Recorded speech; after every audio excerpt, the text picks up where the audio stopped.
of face wash. Yeah. He gets that ague in those crevices. Oh my goodness. Look, say hi, everybody. How are you doing today? I'm doing great. Does he have a voice in your head? Like, does he sound like something? Because I know that you do hear a voice from him. What does it sound like? Does it have an accent? I don't know.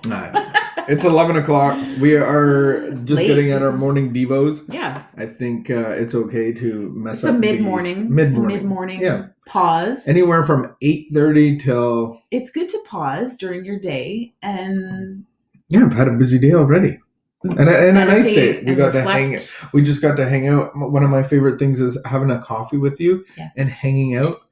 And just watching you to bloom into the day, to arrive into the day. It's beautiful. What is one of my favorite things? What is your favorite thing? It's to have you make me a coffee. That is when you like acts of service. I love it when you make me a coffee. That's your thing. Or snow blow my driveway. Or hang up my coat for me. Well, now you're making me sound like your butler. Finish my laundry. I know. You're very kind to me. Yeah. Oh, plug. NP. No problem. Do you want to be down? Or do you want to be up? So I have a pug on my lap. Pug on your lap. We're going to read our morning devotional. Read our morning devos to get our mind meditating around something together. Yeah. Yesterday was on acceptance. Yeah. Feel free to, I don't know, grab a coffee and join us. Yeah, you can join us for a little 10-minute. All right, here we go. I think I want to read this one. Oh, I think you need to read this title. one. Yeah, today's this one is called Being Right. I'm pretty sure that I will get nothing out of this, and this is just speaking directly to you and your heart.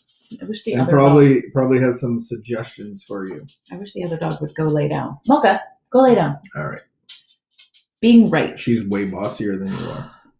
Recovery is not about being right. It's about allowing ourselves to be who we are and accepting others as they are.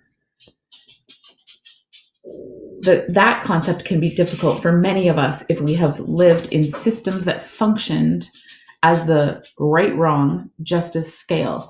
The person who was right was okay. The person who was wrong was shamed. All value and worth may have depended on being right. To be wrong meant annihilation of self and self-esteem. In recovery, we are learning how to strive for love in our relationships, not superiority. Yes, we may need to make decisions about people's behavior from time to time. If someone is hurting us, we need to stand up for ourselves. We have a responsibility to set boundaries and to take care of ourselves. But we do not need to justify taking care of ourselves by condemning someone else. We can avoid the trap of focusing on others instead of ourselves. In recovery, we are learning that what we do needs to be right only for us. What others do is their business and needs to be right only for them. It's tempting to rest in the superiority of being right and in analyzing other people's motives and actions, but it's more rewarding to look deeper. Today, I will remember that I don't have to hide behind being right. I don't have to justify what I want and need with saying something is right or wrong. I can let myself be who I am. I would say this does apply to me. Like we all knew it would.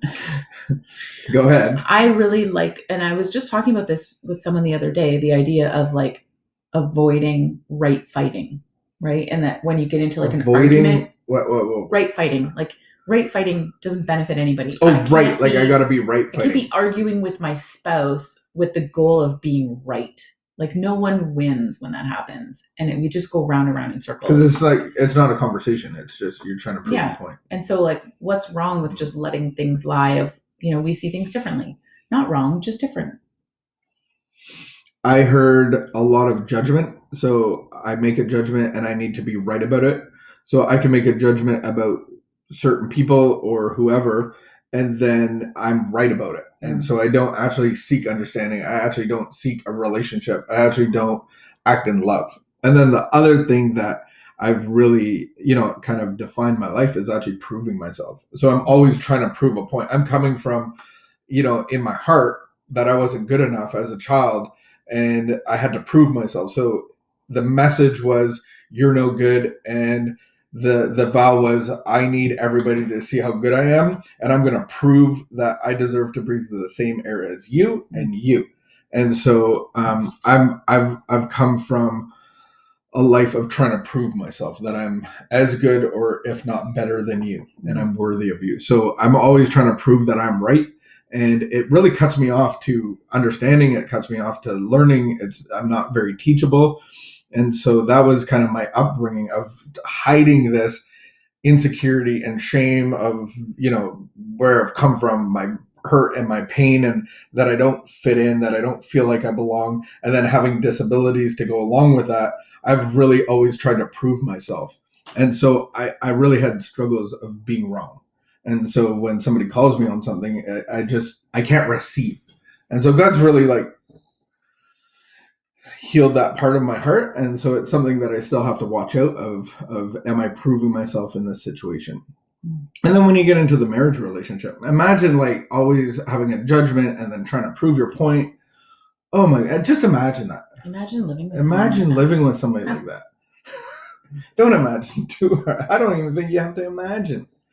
But can we give people the benefit, and do we have to always be proving a point? I do think that that's an area for sure that I've seen you grow in, and that there was you don't always have to be right anymore. You don't, there. And what I had to realize was that I was maybe intimidated by your loudness and opinionatedness. Superior intellect? Yes, superior intellect. And that, do you realize we started dating 28 years ago? That's a long time. It's just I was 17. There was many. Maybe I had red hair. There was many ups and downs, and there was breaks in our relationship. There was some breaks. But I had to, as a grown-up and in our recovery life, I had to realize that actually your loud opinionatedness, I needed to press through. I needed to push on. I needed to still voice, I still needed to voice what I thought. And if immediately you responded loudly and opinionatedly to the contrary, that was okay. It actually didn't mean that I needed to change what I thought. And it didn't mean that I needed to, if it was really important, it didn't mean that I needed to back down. And it wasn't that I needed to fight. So I needed to be quiet and pray for wisdom and decide sometimes, is this actually worth pushing through? Is this something that I actually need to, it's not about winning or losing, but is there an understanding that I need to reapproach this? And the beautiful thing was that I can't tell you how many times you've come back to me. Basically, I don't know at the beginning if you would usually say hey, I realized you were right about this. I don't know that that's how you would word it, but you would come back to me and maybe reinitiate a conversation or bring up that concept, and your thinking would have changed. And I remember one time you said to me, I'm not as opinionated about my opinions as I might seem. And I was like, that is such a true statement. Just because somebody responds really, you're just typically loud. It's not an angry loud. It's just a loud and opinionated, and you have thoughts right away, and you have lots of words, and you're well worded. Doesn't mean that I can't continue the conversation at another point in time or But that's what the whole thing was. That's what I picked up on, is we all have judgment. Yeah. And so that's exactly what a judgment is, and it actually puts distance and going, I'm right about this person. He is loud. He is demanding. He's too opinionated. So why even engage? And then just back off, and then just form even more harsh opinions and judgments. And then we had more distance and more trouble. But we've really come a long way in that area from what I've seen. And I remember you saying to me, I remember saying well, I'm scared to talk to you about this. And you're like, you're not scared of me. You're not actually, and I've talked about this with other women too, whose husbands are loud and boisterous and opinionated, and they don't want to talk to their husbands about things because they say they're scared, and I'm like, but is your husband not trustworthy? Like, has he given you reason to think that he would harm you if you push through this conversation? Mm-hmm. And that was like a realization for me of like, I'm not actually unsafe here. Well, we put these mechanisms up, we do defenses, and we shut down conversations. Yeah, I was shutting down when we're right about our opinions and our thinking and our perceptions, then it actually we become defensive. We become a posture of denial, and we don't work through relationships, and it's going to hurt our recovery. So in the end, it's all about our own personal recovery journey, and knowing that the inside has to change and the outside is always going to be the outside. And that was an interesting thing for me to realize, is actually that I was actually shutting down conversation in a very different way than you were, but I was shutting down conversation by allowing my emotions to just flare up and then going into victim mode of like, oh, he doesn't want to hear me. Oh, he doesn't listen to me, which those weren't true statements. Mm. Good stuff to think about. Do I always have to be right? And then how do I know I'm trying to prove myself and making judgments? And usually that will be shown in conflict in relationships, and then me trying to prove my points and me trying to defend myself and all of those things. Shows Good up on stuff to meditate on today. Shows up on that list of 7 deadly needs. Remember that list? Mm. The need to be right, the need to be heard, the need to be, those are on that list. You got 2 out of the 7. All right, friends. Meditate on what it's like about how far has being right gotten you in your life. That's a good meditation for today. We don't need to be right.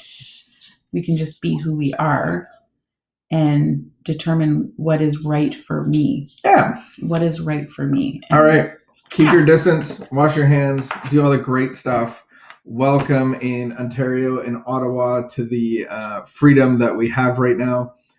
Enjoy Code Orange and go spread some love, and don't always have to be right. See you later.